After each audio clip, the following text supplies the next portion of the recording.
अगली सुबह सौम्या की नींद अलार्म से खुली। वो उठी और अपनी साड़ी लेकर बाथरूम में चली गई। जब वो तैयार हो रही थी तब उसने देखा कि भावेश अभी भी सो रहा था। उसने सोचा, अब ऐसे तो ये मुझसे भी पहले उठ जाते हैं, आज इतनी देर तक कैसे सो रहे हैं? क्या पता रात को काम से लेट फ्री हुए हों। फिर वो नीचे चली जाती है। उसके जाने के बाद भावेश आंखें खोलकर उस तरफ देखता है जहाँ सौम्या गई थी। दरअसल उसकी नींद जब सौम्या तैयार हो रही थी तभी खुल गई थी। उसने हल्के आसमानी रंग की फ्लोरल प्रिंट की साड़ी पहनी थी। कानों में झुमके, हाथ में कुछ चूड़ियां, बालों को खुला रखा था और आंखों में हमेशा की तरह काजल की एक लकीर। वो उसे तैयार होते हुए देख रहा था।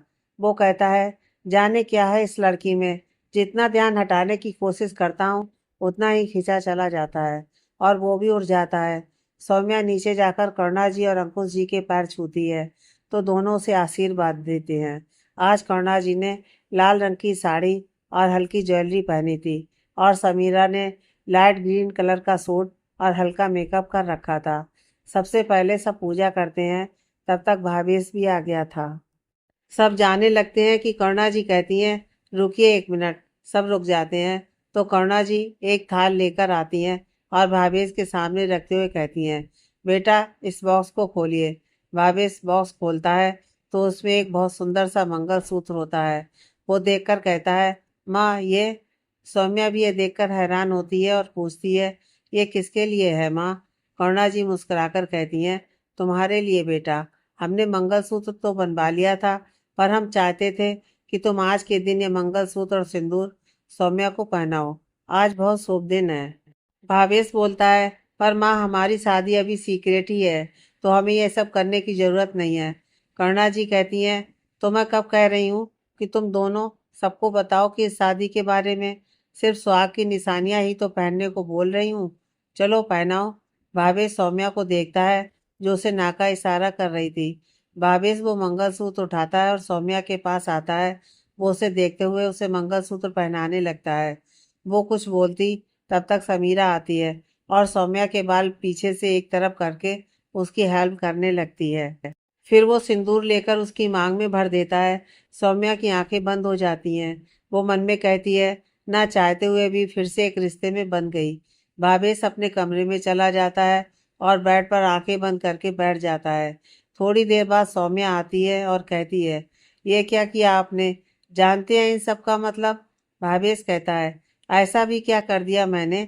हम शादीशुदा ही तो हैं। अगर ये सब कर भी लिया तो क्या हो गया? और मैं मना नहीं कर सकता था, क्योंकि अगर ज़्यादा हम कुछ कहते तो सबको शक हो जाता। और जब हम इस शादी को तोड़ देंगे तब तुम ये सब वैसे भी उतार ही दोगी। तो ज़्यादा परेशान मत हो और मुझे भी मत करो। सौम्या कहती है, हाँ मैं तो भूल ही गई। आपको तो ये सब रिश्ते वैसे भी खेल लगते हैं। जब मन किया जोड़ा, जब मन किया तोड़ लिया। इतना कहकर वो नीचे चली जाती है। भावेश भी नीचे आकर नाश्ता करने लगता है तो करुणा जी कहती हैं, बेटा आज सौम्या ऑफिस नहीं जाएगी, आज वो घर पर ही रहेगी। भावेश एक मिनट सौम्या को देखता है जो उसे इग्नोर कर रही थी। वो कहता है, जी माँ, मैं अब चलता हूँ। और वो भी ऑफिस के लिए निकल जाता है।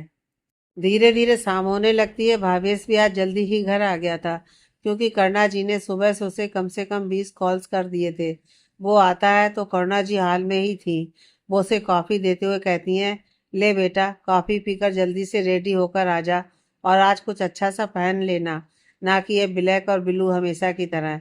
भावेश से सुनकर इरिटेट होते हुए कहता है, माँ आज आप सुबह से ये सब अजीब चीज़ें क्यों कर रही हैं? मुझे ये सब पसंद नहीं है, इसलिए मैं शादी करना नहीं चाहता था। और वो ऊपर चला जाता है। करुणा जी बोलती हैं, ये लड़का पता नहीं किस पर चला गया है। और वो भी तैयार होने चली जाती हैं। वो रूम खोलता है तो देखता है कि सौम्या ब्लाउज और लहंगे में थी। वो अपने गले के सेट में उलझी हुई थी। उसने रेड वेलवेट का ब्लाउज और लहंगा पहना हुआ था और साथ में लाल दुपट्टा बेड पर रखा था। दरअसल उसका सेट उसके ब्लाउज की डोरियों के साथ फंस गया था। उस लहंगे में उसकी गोरी पतली कमर और उसकी पीठ साफ दिखाई दे रही थी। उसके बाल भी बार बार उसके सेट में उलझ रहे थे। भावेश तो उसे एकटक ट्रांस की हालत में देख रहा था। वो गेट लॉक करता है, जिसकी आवाज़ सुनकर सौम्या सिर ऊपर करके देखकर उसे देखती है तो उसे बहुत शर्म आती है। वो जल्दी से बेड से लहंगे का दुपट्टा उठाकर बेतरतीबी से लपेट लेती है वो कहती है, आप थोड़ी देर के लिए रूम से बाहर जा सकते हैं, मुझे तैयार होना है। ज़्यादा नहीं, बस 10 मिनट। इतना बोलकर वो चुप होकर उसे देखने लगती है। उसे लगता है कि भावेश नाराज ना हो जाए, इसलिए वो कहती है, आप यहाँ तैयार हो जाइए, मैं समीरा के रूम में चली जाती हूँ। और वो अपना सामान समेटने लगती है। तभी उसे अपनी कमर पर एक छुअन महसूस होती है। वो मुड़कर देखने लगती है कि भावेश अपने हाथ उसकी बाह पर रखकर उसे रोक लेता है और उसके कंधे से दुपट्टा हटा देता है। यह देखकर सौम्या कहती है, ये आप रहने दीजिए, मैं कर सकती हूँ। तभी भावेश उसे अपनी तरफ घुमाकर कहता है, माना तुम बहुत बहादुर हो, पर जरूरी नहीं तुम सब कर सको। कुछ काम किसी के साथ के बगैर पूरे नहीं हो सकते। और उसे वापस पीछे घुमा देता है। फिर वो धीरे से उसका दुपट्टा हटाकर बेड पर रख देता है और उसके बाल पीछे से हटाकर आगे की ओर कर देता है और धीरे धीरे उसकी डोरियां सुलझाने लगता है। सौम्या ने अपने हाथों की मुट्ठियां कस रखी थी और आंखें बंद करके खड़ी हो जाती है। जैसे जैसे उसे अपनी पीठ पर भावेश की उंगलियां महसूस हो रही थी, वैसे वैसे उसके दिल की धड़कनें भी बढ़ रही थीं। यही हाल भावेश का भी था। उसने उसके हार के सेट को अलग करके उसकी डोरी भी सही कर दी थी। तभी उसे उसकी पीठ पर एक निशान दिखा, जो देखने से ऐसा लग रहा था मानो किसी ने जलाया हो। वो देखकर भावेश उस निशान पर हाथ रखकर कहता है, यह निशान कैसा है? उसकी बात सुनकर सौम्या पहले तो थोड़ा घबरा जाती है, फिर उससे अलग होकर कहती है, कुछ नहीं, वो चोट लग गई थी उसी का है। मुझे तैयार होना है। इतना कहकर वो अपना दुपट्टा लेकर ड्रेसिंग के आगे चली जाती है और उसे सेट करने लगती है और कान में झुमके पहनने लगती है। भावेश भी अपने कपड़े लेकर बाथरूम में चला जाता है। उसके जाने के बाद सौम्या अपने आप को आईने में देखती है और अचानक उसे कुछ याद आता है और वो वहीं बैठ जाती है और कहती है, सच ही है, अतीत के निशान कभी नहीं मिटते। ऊपरी जख्म मिट जाते हैं, पर जो जख्म आत्मा पर हो उसे कैसे मिटाया जाए। फिर वो उठकर नीचे चली जाती है। थोड़ी देर बाद भावेश भी नीचे आता है। उसके बाद पूजा शुरू होती है। सब लोग अपनी अपनी जगह पर बैठ जाते हैं। वहाँ बैठी एक औरत कहती है, चलिए अब शुरू करते हैं, पूजा की विधि शुरू करते हैं। सबसे पहले कथा पढ़ी जाती है। उसके बाद सब औरतें केले के पत्ते पर शिव गौरी की मूर्ति मिट्टी से बनाने लगती हैं। मूर्ति बनाते वक्त सौम्या का पल्लू उसके सर से हट जाता है। वो कोशिश करती है, पर दोनों हाथ मिट्टी में होने की वजह से वो कर नहीं पा रही थी। तभी एक औरत भावेश से कहती है, अरे बेटा, आप अपनी पत्नी की मदद कर दो, उसका पल्लू सर पर रखो, पूजा के वक्त ये जरूरी है। भावेश सौम्या के पास आता है और उसके कान के पास कहता है, तुम क्या एक काम भी सही नहीं कर सकती? और उसका पल्लू उसके सर पर रख देता है। ऐसे ही पूजा कंप्लीट होती है। उसके बाद करुणा जी कहती हैं, अब चूड़ी पहनाने की रस्म होगी। समीरा कहती है, मॉम इसमें क्या होगा? करुणा जी कहती हैं, इसमें सभी आदमी अपनी बीवियों को ये कांच की चूड़ियां पहनाएंगे, ये शगुन होता है। और वो एक सर्वेंट से चूड़ियों का थाल लेकर आने को कहती हैं। उसके बाद वो सबको एक एक चूड़ियों के सेट दे देती हैं। सब ये रस्म करने लगते हैं। भावेश इन सब चीज़ों से बहुत इरिटेट हो गया था। वो जल्दी जल्दी सौम्या की कलाई में चूड़ियां पहनाने लगता है, जिसे एक चूड़ी टूटकर उसके हाथ में लग जाती है और उसके मुंह से आह निकल जाती है, जिसे सुनकर सबका ध्यान उनकी तरफ चला जाता है। करुणा जी आती हैं और भावेश को डांटते हुए कहती हैं, जरा सा भी सब्र नहीं है, आपको आराम से नहीं कर सकते आप?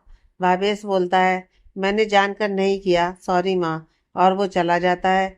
सौम्या कहती है, माँ इट्स ओके, इतना भी नहीं लगा है, मैं इस पर अभी मरहम लगा दूंगी। करुणा जी कहती हैं, बेटा तुम जाओ, पहले इस पर पट्टी कर लो, फिर तुम छत पर आ जाना, व्रत खोलने की तैयारी करनी है। सौम्या कहती है, जी आप चलिए, मैं आती हूँ। और वो भी अपने कमरे में जाकर दवाई लगाने लगती है। तभी भावेश रूम में आता है और उसे उसका हाथ पकड़कर खड़ा करता है और गुस्से में कहता है, क्या प्रॉब्लम है तुम्हारी? उसे इतने गुस्से में देखकर सौम्या ने उससे पूछा, क्या हुआ आपको? इतने गुस्से में क्यों हैं आप? यह सुनकर भावेश कहता है, क्या तुम्हें नहीं पता कि मुझे इतना गुस्सा क्यों आ रहा है? यह सब जो नाटक सुबह से हो रहा है ना, यह तुम्हारी वजह से हो रहा है। ये सिंदूर लगाना, व्रत रखना, चूड़ियां पहनाना, यह सब करके क्या साबित करना चाहती हो तुम? कि बहुत पतिव्रता पत्नी हो तुम? सब समझ आ रहा है। तुम ये सब करके मेरी अटेंशन पाना चाहती हो, है ना? मेरी जिंदगी में जगह बनाना चाहती हो। सही कह रहा हूँ ना मैं? सौम्या सब सुनकर अपना हाथ उससे छुड़वाकर कहती है, बस कीजिए, जो मन आ रहा है बोल रहे हैं आप। क्या कहा आपने? ये सब मेरी वजह से हो रहा है? गलत। ये सब जो हो रहा है सिर्फ आपकी वजह से हो रहा है।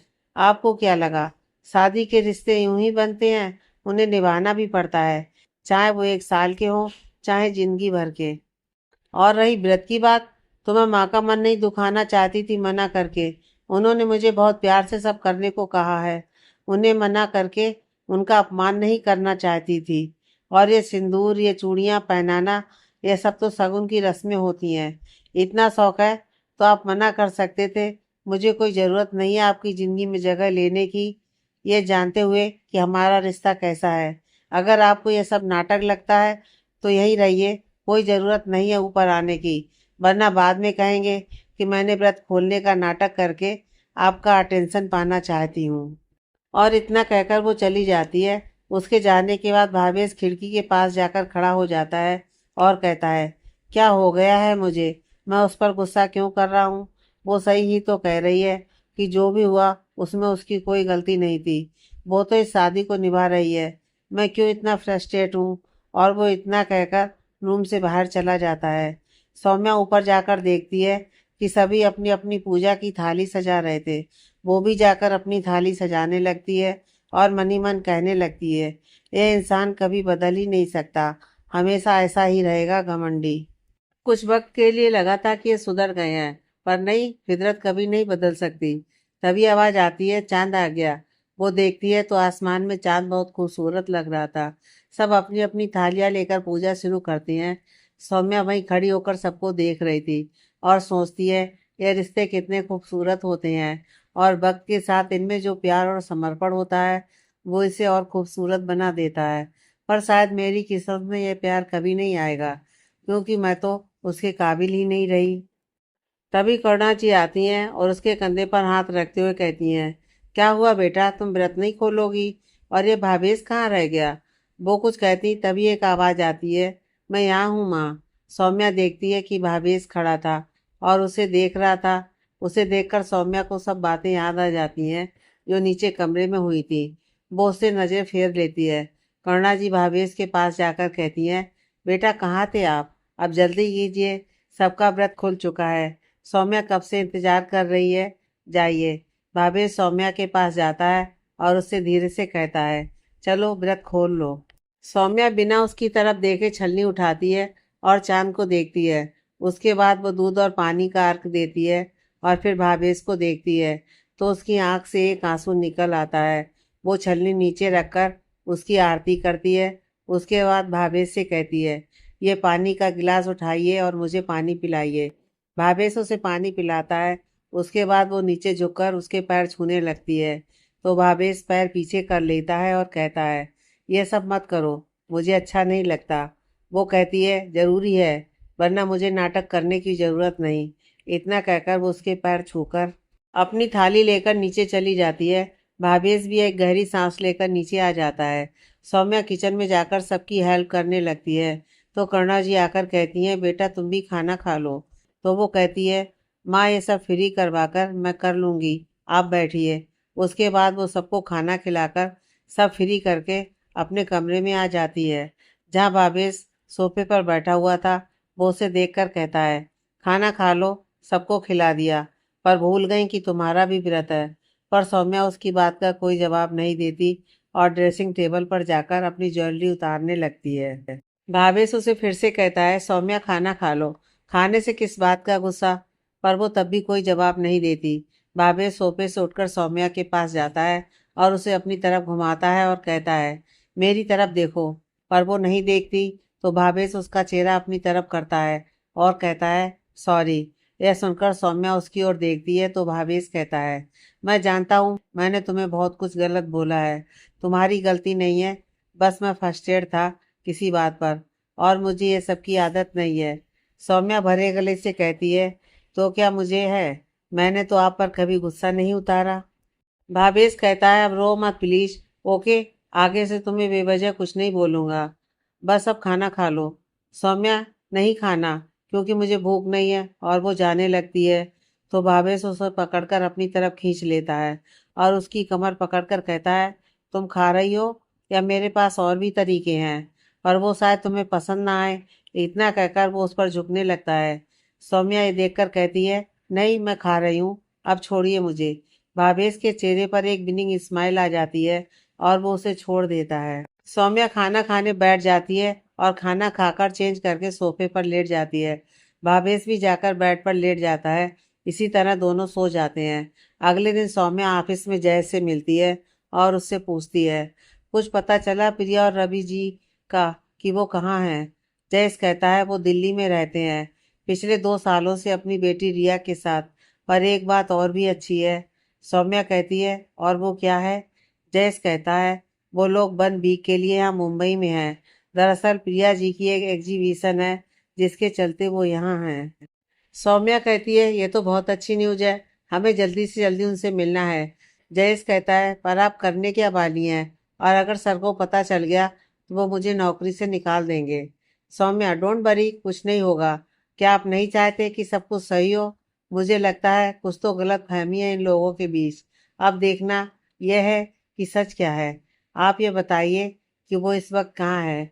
जयेश कहता है, यह तो मैं आज शाम तक पता लगा लूंगा। सौम्या कहती है, ओके। उसके बाद दोनों अपने अपने काम में लग जाते हैं। इसी तरह दिन से शाम हो जाती है, पर सौम्या जयेश से मिल नहीं पाती क्योंकि वो किसी काम से बाहर गया था। वो भी घर के लिए निकल रही थी कि भावेश उसे कहता है, रुको। तो वो कहती है, जी कुछ काम था? भावेश कहता है, तुम मेरे साथ चलो, मैं भी घर ही जा रहा हूँ। यह सुनकर सौम्या बोलती है, पर आपने तो कहा है ना कि मैं और आप साथ नहीं जाएंगे। भावेश, और मैं ही कह रहा हूँ मेरे साथ चलो। अब नो मोर क्वेश्चन, सब चलो। सौम्या भी चली जाती है। दोनों घर पहुंच जाते हैं तो समीरा हॉल में होती है। वो कहती है, क्या बात है, आज लवबर्ड साथ घूम रहे हैं? वैसे तो अलग अलग आते हो, कहीं डेट पर गए थे क्या? यह सुनकर सौम्या को थोड़ी शर्म आती है और वो कहती है, मैं फ्रेश होकर आती हूँ, और जल्दी से रूम में चली जाती है। भाभी समीरा का कान खींचते हुए कहता है, बहुत मस्ती है चढ़ी तुम्हें समीरा। समीरा चिल्लाते हुए कहती है, भाई बस भी करो, छोड़ो मेरा कान बाहर आ जाएगा। भावेश कहता है, अभी तो बड़ा उछल रही थी, अब बोल। समीरा कहती है, अगर छोड़ दोगे तो आपके लिए एक चीज़ है जो आपको बहुत अच्छी लगेगी। भावेश कहता है, बता। तो समीरा कहती है, 1 मिनट। फिर वो अपना फ़ोन निकाल कर उसे देती है और कहती है, ये देखो। वो उसे एक फ़ोटो दिखाती है जो कल की थी, जब वो दोनों व्रत खोल रहे थे। वो बहुत खूबसूरत फ़ोटो थी। समीरा कहती है ना अच्छी? भावेश, जो उसी फ़ोटो में खोया था, वो कहता है, हाँ बहुत। फिर वो कहता है, चल अब फ्रेश होकर आता हूँ, और वो भी ऊपर चला जाता है। सौम्या फ्रेश होकर आती है तो उसका मोबाइल रिंग होता है। वो देखती है कि जैस का मैसेज था, तो उसमें एक एड्रेस था जो प्रिया के मुंबई वाले घर का था। वो कहती है, अब शायद सच जानने का वक्त आ गया है कि आखिर हुआ क्या था, और वो भी नीचे चली जाती है। डिनर के बाद करुणा जी कहती हैं, भावेश तुम्हारा जन्मदिन आने वाला है और हम चाहते हैं कि हम एक ग्रैंड पार्टी करें। इस बार तो हमारे साथ एक नया मेंबर भी जुड़ गया है, हमारी सौम्या। भावेश, नो माँ, सिर्फ घर में पार्टी होगी और कहीं नहीं प्लीज। करुणा जी, ठीक है, तुम्हें इस मामले में ज़्यादा फोर्स नहीं करूँगी, पर जब तुम दोनों की शादी सबके सामने आएगी तब हम एक ग्रैंड रिसेप्शन जरूर करेंगे, और तब मैं तुम्हारी एक बात नहीं सुनूंगी। इसके आगे थोड़ी बहुत बातों के बाद सब अपने अपने रूम में चले जाते हैं। इन सबसे अनजान आने वाला कल सबके लिए बहुत कुछ लाने वाला था। अगले दिन सौम्या ऑफिस से तबीयत का बहाना करके जल्दी निकल गई। उसने एड्रेस देखा और मैप पर चेक किया। उसने देखा एड्रेस 2 घंटे की दूरी पर था। उसने जल्दी से कैब बुक की और एक मैसेज किया। फिर वो कैब में बैठकर प्रिया के घर के लिए निकल गई। वो मनी मन बोली, प्लीज भगवान, आज मेरी मुलाकात प्रिया जी से हो जाए। कुछ देर बाद ड्राइवर ने कहा, मैम आपका एड्रेस आ गया है। उसने उसे पे किया और वो वहाँ से आगे जाने लगी। उसने अपना फ़ोन निकालकर हाउस नंबर चेक किया और वहाँ बढ़ने लगी, तो वहाँ पहुँची थी कि उसने देखा एक बच्ची रोड पर बॉल लेने भाग रही है और सामने से एक गाड़ी भी आ रही थी। वो उसे आवाज़ देने लगी, बेटा हटो, गाड़ी आ रही है। पर वो बच्ची बहुत दूर थी, इसलिए शायद उसे सुनाई नहीं दिया। वो जल्दी से उस ओर भागी और उस बच्ची को गोद में उठा लिया और एक साइड हो गई। गाड़ी वहाँ से तेज रफ्तार से निकल गई। सौम्या ने उसे देखा और एक चैन की सांस ली। फिर उस बच्ची से पूछा, आप ठीक है ना बेटा? तो वो बच्ची बोली, हाँ आंटी, आपने मुझे बचा लिया, थैंक यू। तभी एक आवाज आई, ड्यू। उसने पीछे मुड़कर देखा तो एक लड़की जिसने नीले रंग की ड्रेस पहना था, गले में छोटा सा मंगलसूत्र, मांग में सिंदूर, कानों में इयररिंग्स, कंधे तक आते बाल। वो उसके पास आई और बोली, आप कौन है? पहले आपको नहीं देखा। वो कुछ कहती उससे पहले ही रिया बोली, मम्मा आंटी ने ही तो बचाया, नहीं तो वो गाड़ी वाले अंकल मुझे टक्कर मार देते। उसकी बात सुनकर उस लड़के ने जल्दी से रिया को गोद में ले लिया और कहा, बेटा आपसे कितना बार कहा है रोड साइड मत जाया करो, पर आपको कोई बात नहीं माननी। एक दिन मम्मा की जान निकाल दोगी आप। यह सुनकर रिया बोलती है, मम्मा आपकी जान कैसे निकलेगी? वो तो मुझ में है ना। यह सुनकर वो लड़की मुस्कुराने लगती है। सौम्या जब उस लड़की को देखती है तो वो मन में कहती है, प्रिया जी। वो लड़की सौम्या के पास आकर कहती है, थैंक यू, आपने मेरी बेटी की जान बचाई। मेरी जान है इसमें। By the way, I am Priya Ravi Sinha. और वो अपना हाथ आगे कर देती है। सौम्या उससे हाथ मिलाते हुए कहती है, आई एम सौम्या। प्रिया पूछती है, आप यहाँ किसी से मिलने आई हैं क्या? एक्चुअली आपको देखा नहीं आज से पहले। सौम्या कहती है, जी किसी की तलाश में आई थी, लगता है वो मिल गया। प्रिया उससे कहती है, ये तो बहुत अच्छी बात है। चलिए एक कप चाय तो पीजिए, मुझे अच्छा लगेगा, मना मत कीजिएगा। सौम्या हाँ में गर्दन हिला देती है। उसके बाद सब घर के अंदर चले जाते हैं। अंदर आकर प्रिया किचन में चली जाती है और सौम्या लिविंग एरिया में बैठ जाती है। तभी उसकी नज़र एक फ़ोटो पर जाती है। यह वही फ़ोटो थी जो सौम्या ने भावेश के पास देखी थी। वो उठकर उस फ़ोटो के पास जाती है और उसे देखने लगती है। उसके आसपास बहुत सी फोटोज थीं जिसमें रवि, भावेश और प्रिया थे। किसी में वो मस्ती कर रहे थे तो किसी में वो लोग ट्रैकिंग पर थे। तभी प्रिया आती है और कहती है, ये मेरे कॉलेज टाइम के फोटोज हैं, ये मैं, मेरे हस्बैंड रवि और ये। फिर वो चुप हो जाती है। तो सौम्या कहती है, ये कौन है प्रिया जी? उसकी बात सुनकर प्रिया हल्का सा मुस्कुराकर कहती है, ये हमारा बहुत अच्छा दोस्त था, बेस्ट फ्रेंड। तो सौम्या कहती है, था मतलब अब नहीं है? ये सुनकर प्रिया कहती है, नहीं, अब ये हमारे साथ नहीं है, बहुत दूर है हम लोगों से, बहुत दूर। इतना कहकर वो थोड़ा उदास हो जाती है, पर फिर वो संभल कर कहती है, चलिए आइए ना, चाय पीते हैं हम भी क्या बातें लेकर बैठ गए। और वो सोफे की तरफ जाने लगती है। तभी सौम्या कहती है, क्या आपने कोशिश की इन्हें अपने पास लाने की? क्या कोशिश की अपने दोस्त के बारे में जानने की?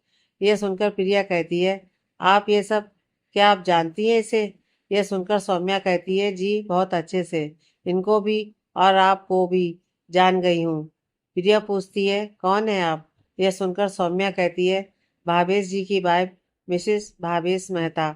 यह सुनकर प्रिया हैरान हो जाती है। फिर वो कहती है, आप सच बोल रही हैं? सौम्या कहती है, जी बिल्कुल सच, और आज मैं यहाँ सच जानने आई हूँ कि ऐसा क्या हुआ आप लोगों के बीच कि इतने प्यारे रिश्ते में इतनी कड़वाहट आ गई। भावेश जी आपसे और रवि जी से इतनी नफरत करने लगे। आपकी बातों से इतना समझ चुकी हूँ कि जरूर कुछ तो है जो या तो उन्हें पता नहीं या फिर उन्हें बताया नहीं गया है। बताइए क्या हुआ था कि वो आपके बारे में बात करना भी पसंद नहीं करते। यह सुनकर प्रिया कहती है, माफ़ कीजिए, मैं कुछ नहीं बता सकती आपको, क्योंकि मैं अतीत याद नहीं करना चाहती, अपने जख्म फिर से हरे नहीं करना चाहती। आप प्लीज चले जाइए और दोबारा कभी यहाँ मत आइएगा।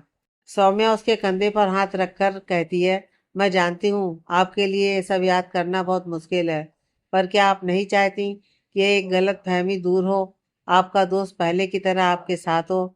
जितना दुखी आप उनसे दूर होकर है, यकीन मानिए उतना ही वो भी दुखी है। बस उन्होंने नफरत की चादर को अपने दुख के ऊपर उड़ा लिया है। ये जानना बहुत ज़रूरी है कि आखिर ऐसा क्या हुआ कि वो आपसे इतनी नफरत करते हैं। प्लीज़ बताइए, इट्स रिक्वेस्ट प्लीज़। प्रिया कहती है, ठीक है, आप सच जानना चाहती हैं ना, मैं आपको बताती हूँ, पर आप वादा कीजिए कि आप भावेश या किसी और से नहीं कहेंगी कि मैं यहाँ हूँ। यह कहकर वो हाथ आगे करती है। सौम्या उसके हाथ पर हाथ रखकर कहती है, वादा। प्रिया बताना चालू करती है, बात आज से 5 साल पहले की है, जब मैं, रवि और भावेश साथ में पढ़ते थे। हमारा ब्रांड बहुत स्ट्रांग था, खास करके मेरा और भावेश का। हम दोनों एक दूसरे के साथ सब शेयर किया करते थे। धीरे धीरे हमारी पढ़ाई का लास्ट ईयर आ गया। मुझे और रवि को एक दूसरे से प्यार हो गया था। हम ये बात कॉलेज के लास्ट डे पर भावेश को बताने वाले थे, पर हम कहाँ जानते थे कि वो दिन हमारी दोस्ती का आखिरी दिन होगा। उस दिन कॉलेज में वैलेंटाइन डे चल रहा था। रवि और मैं एक दूसरे से प्यार करने लगे थे। फ्लैशबैक। रवि अपने हॉस्टल रूम में बैठा कुछ लिख रहा था।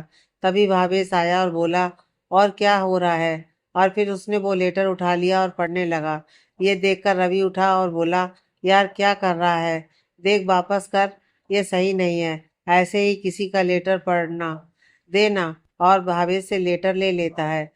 यह देखकर वो बोलता है, लव लेटर है वो। यह सुनकर रवि कहता है, पहले तू बता, तू किसके लिए सिंगिंग क्लासेस जाने लगा है? यह सुनकर भावेश कहता है, यार बता दूंगा वैलेंटाइन डे पर, तू खुद ही देख लेना। तो रवि कहता है, चल फिर ठीक है, अभी मैं चलता हूँ, मेरी वाली वेट कर रही होगी। इतना कहकर वो जल्दी से चला जाता है। उसके जाने के बाद भावेश कहता है, बस कुछ दिन उसके बाद मैं भी तुम्हें अपने दिल की बात कह दूंगा। उसने फ़ोन निकाला और प्रिया को फ़ोन किया। प्रिया ने कहा, हाय भावेश, बोल कैसे याद किया? भावेश, तुझे याद करने के लिए तुझे किसी कारण की ज़रूरत थोड़ी है ना प्रिया? प्रिया, हाँ ये तो है। और बता, सेमेस्टर की तैयारी कैसी चल रही है? भावेश, बहुत अच्छी। मुझे तुझसे एक बात पूछनी थी। प्रिया, हाँ बोल। वो बात कर ही रहा था कि उसकी फ्रेंड ने धीरे से उससे कहा, प्रिया ये देख, लेटर तेरा है क्या? प्रिया ने ना हमें गर्दन हिला दी और फिर वो लेटर पढ़ने लगी।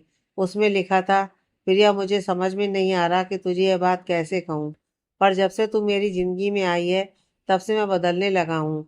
जो लड़का पढ़ाई के अलावा कहीं देखता तक नहीं था, वो लड़का आज तेरे लिए शायर बन गया है।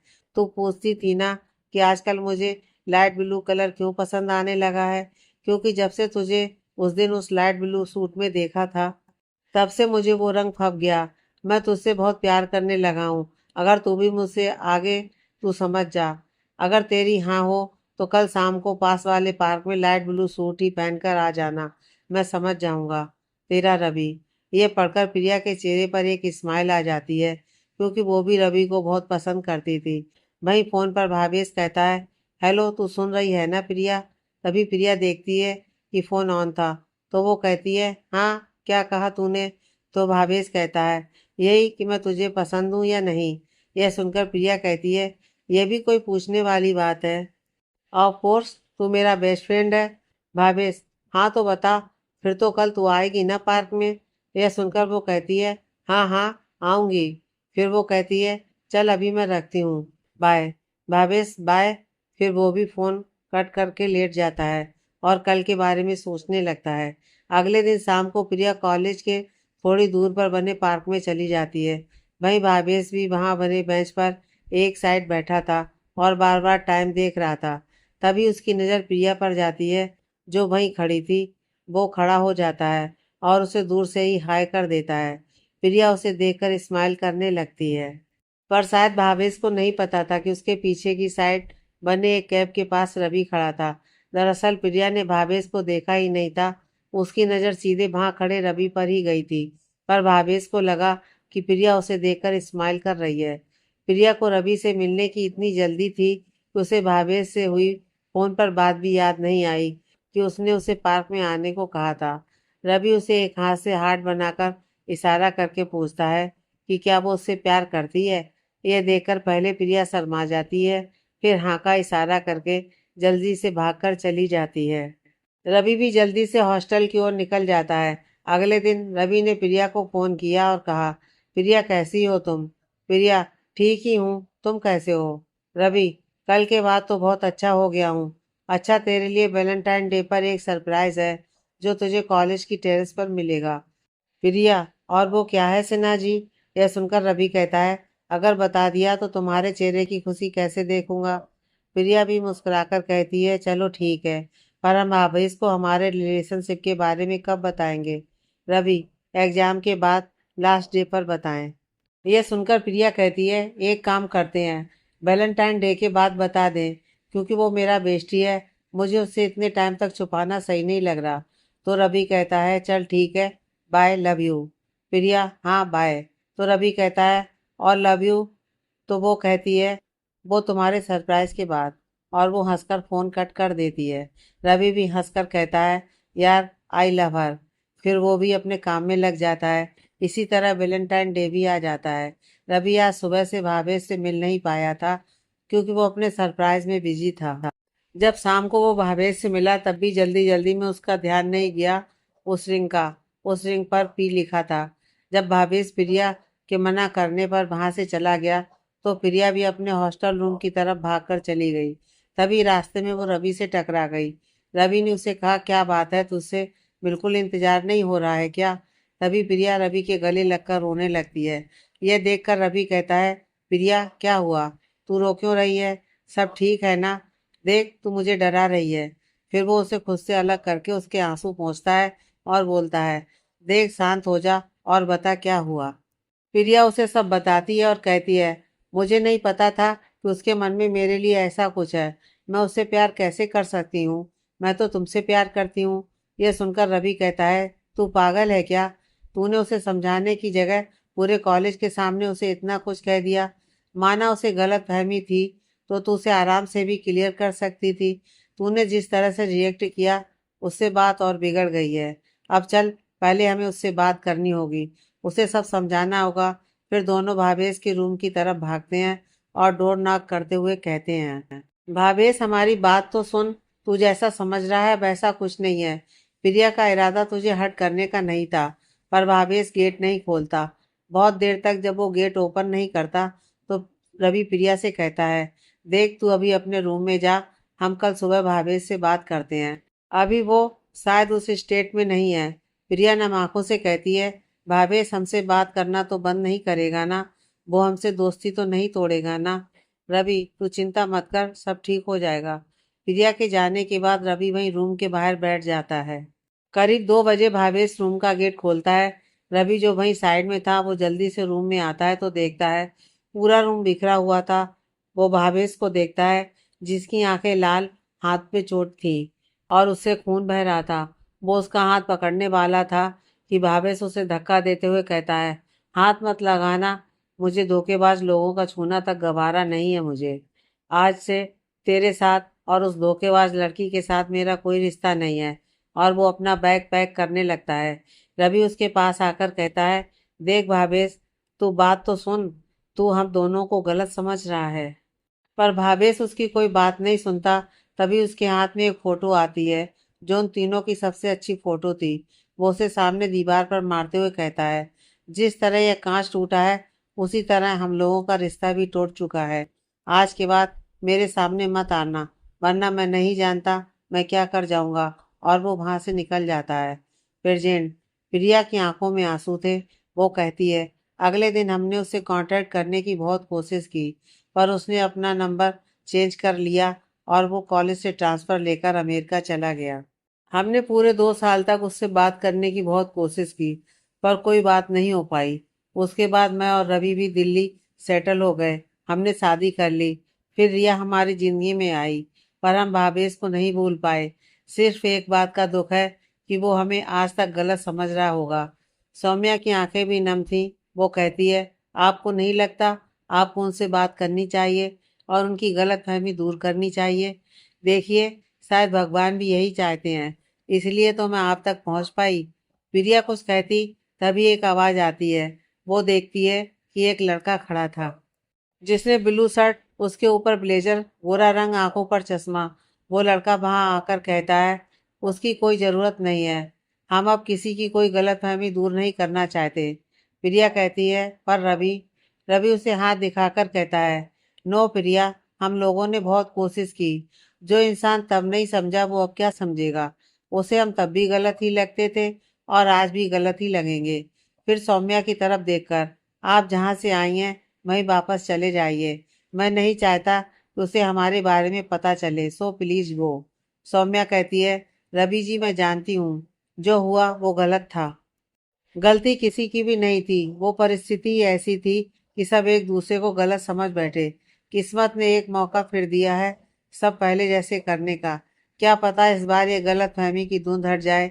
इसलिए प्लीज एक आखिरी बार उनसे मिलकर बात जरूर करिएगा। ये मेरा नंबर है, अगर आपको कोई भी मदद चाहिए हो तो मुझे कॉल करिएगा। इतना कहकर वो दोनों को एक नज़र देखकर वहां से निकल जाती है। सौम्या घर पहुंचती है तो करुणा जी पूछती हैं, बेटा कहाँ गई थी? देखो कितना लेट हो गया है, भाभीस भी आ गए हैं। जाइए आप फ्रेश होकर आ जाइए, हम तब तक खाना लगवा देते हैं। सौम्या भी गर्दन हाँ में हिलाकर ऊपर रूम की ओर चली जाती है। वो रूम में जाती है जहाँ भावेश बालकनी में किसी से बात कर रहा था। गेट नॉक होने की आवाज़ सुनकर वो देखता है कि सौम्या थी। वो अंदर आता है पर सौम्या अपने ही ख्यालों में आगे बढ़ रही थी। तभी उसका पैर कारपेट में उलझ जाता है। वो गिरती उससे पहले ही भावेश उसे पकड़ लेता है, पर पीछे सोफा होने की वजह से दोनों संभल नहीं पाते और सोफे पर गिर जाते हैं। भावेश नीचे था और सौम्या उसके ऊपर थी। उसने भावेश के कंधों को पकड़ रखा था और भावेश ने उसकी कमर थाम रखी थी। तभी बालकनी से गाने की आवाज़ आती है। दोनों एक दूसरे की आंखों में खोए थे।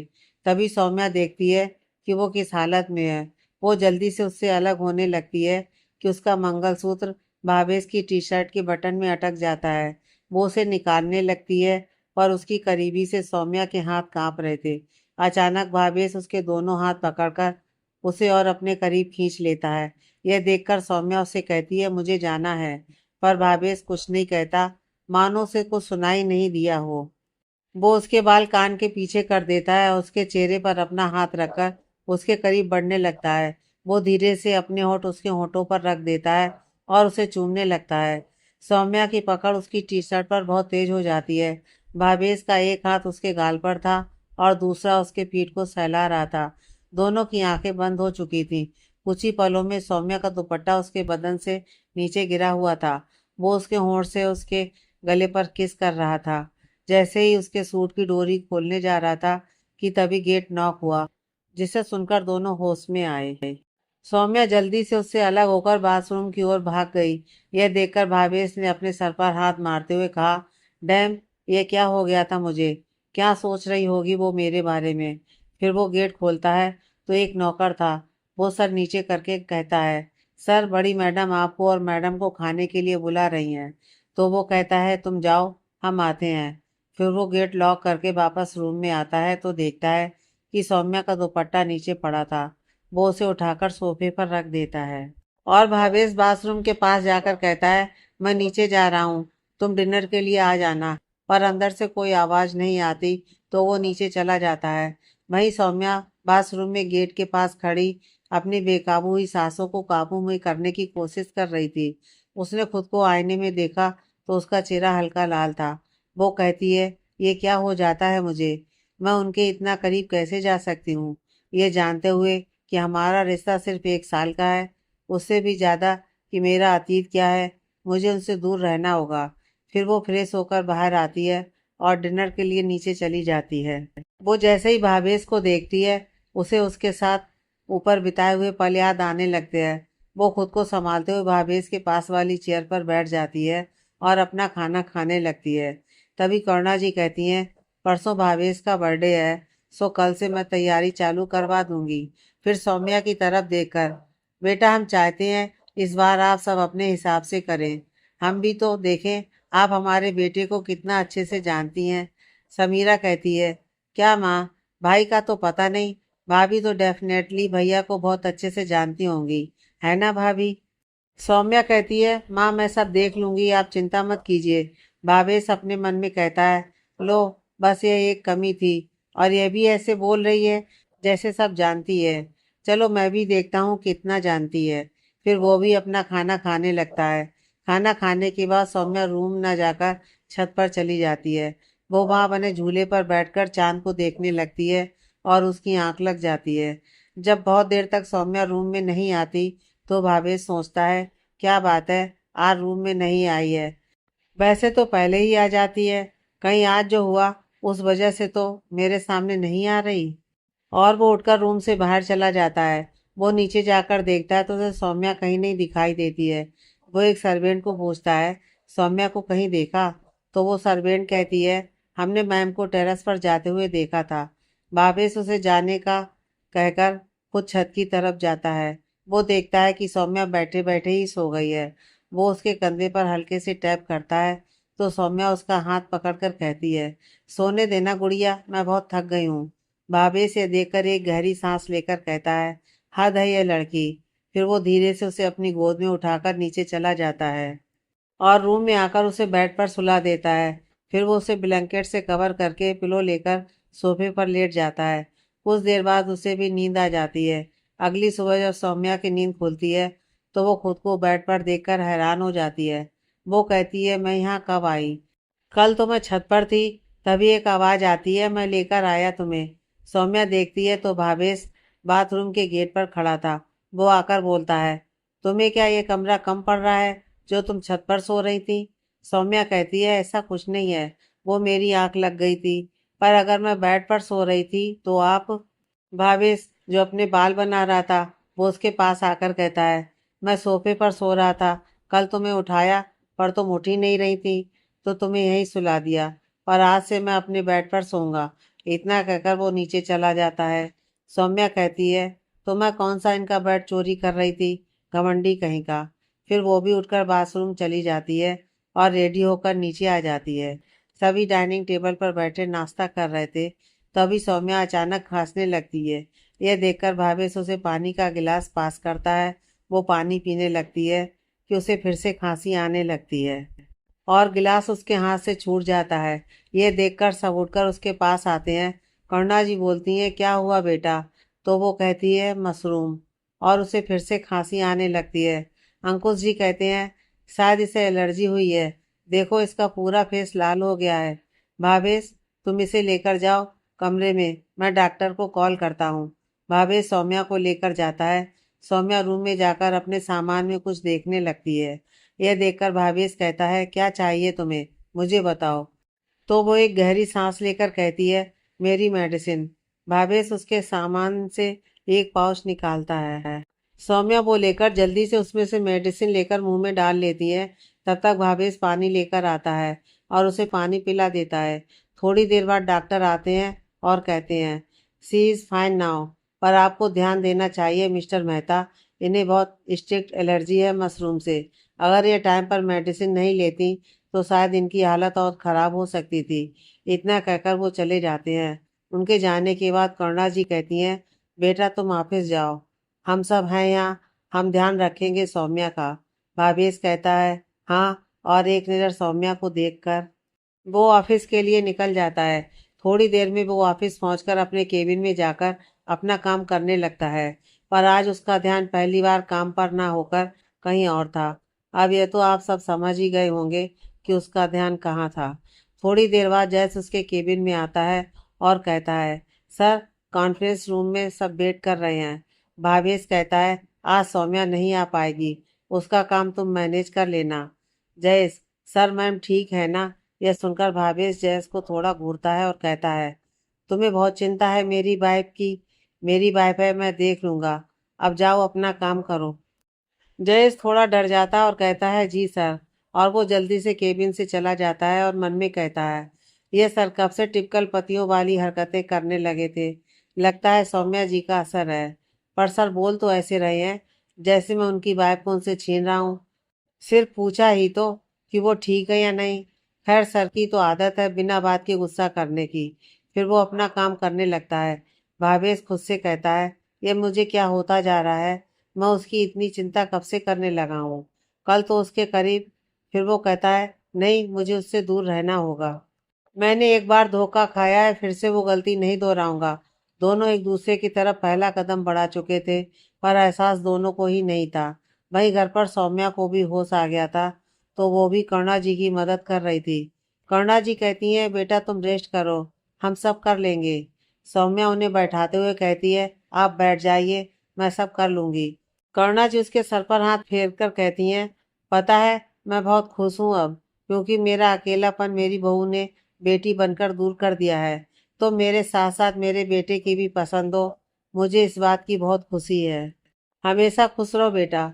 सौम्या भी मुस्कुराकर कहती है, माँ जी, ये तो मुझे कहना चाहिए, आपने और पापा ने मुझे इतने कम समय में इतना प्यार दिया है कि मुझे अपने माँ बाप की कमी महसूस नहीं होती। थैंक यू माँ। तभी समीरा आकर कहती है, और मैं, आप मुझे भूल गए? उसकी बात सुनकर दोनों हंसते हुए कहती हैं, आप तो जान है इस घर की। तो समीरा भी आकर उनके गले लग जाती है। फिर सब तैयारियों में लग जाते हैं। सौम्या काम कर रही थी कि तभी उसे एक कॉल आता है और वो पिक करती है और कहती है हेलो। तो दूसरी साइड से आवाज़ आती है, हेलो सौम्या, मैं रवि बात कर रहा हूँ। यह सुनकर सौम्या के काम करते हाथ रुक जाते हैं। वो कहती है जी बोलिए। रवि कहता है सौम्या, मैंने तुम्हारी बातों के बारे में सोचा और डिसाइड किया कि हम एक कोशिश और करेंगे अपने दोस्त को मनाने की। सौम्या यह सुनकर बहुत खुश होती है और कहती है सच में थैंक यू मेरी बात मानने के लिए। मुझे पूरा यकीन है कि सब अच्छा होगा। यह सुनकर रवि कहता है पर यह सब होगा कब और कैसे। यह सुनकर सौम्या उसे कुछ समझाने लगती है। थोड़ी देर बाद रवि कहता है बहुत अच्छा आइडिया है, चलो अब मैं रखता हूँ, बाय। फ़ोन कट होने के बाद सौम्या खुद से कहती है प्लीज़ शिव जी, जैसा मैंने सोचा है सब वैसा ही हो। और फिर से काम में लग जाती है। शाम को भावेश जब घर आता है तो देखता है कि घर में तैयारियां हो रही थी। वो देखता है सौम्या सबको इंस्ट्रक्शन देकर खुद भी काम करती जा रही थी। वो अपने रूम में चला जाता है और फ्रेश होकर अपना काम करने लगता है। इसी तरह रात हो जाती है तो वो डिनर करने नीचे जाता है। सब डाइनिंग टेबल पर बैठकर बातें कर रहे थे। वो भी जाकर डिनर करने लगता है। करुणा जी, भावेश, कल ऑफिस नहीं जाएंगे आप? भावेश क्यों माँ, पार्टी शाम को है, सुबह तो मैं जा सकता हूँ ना। यह सुनकर करुणा जी कहती हैं कल सुबह मैंने तुम्हारे लिए पूजा रखी है तो आप और सौम्या इसमें साथ बैठेंगे। भावेश माँ, ये सब क्या ज़रूरत है? तो करुणा जी कहती हैं तुम चुप रहो और जो कहा है वो करो। यह सुनकर भावेश अपना सर हिलाकर वापस डिनर करने लगता है। सौम्या यह सब देखकर सोचती है कुछ भी हो, माँ जी के सामने एक नहीं चलती इस इंसान की। डिनर करके सब अपने अपने रूम में चले जाते हैं। रूम में आकर भावेश सौम्या से पूछता है तबीयत ठीक है तुम्हारी?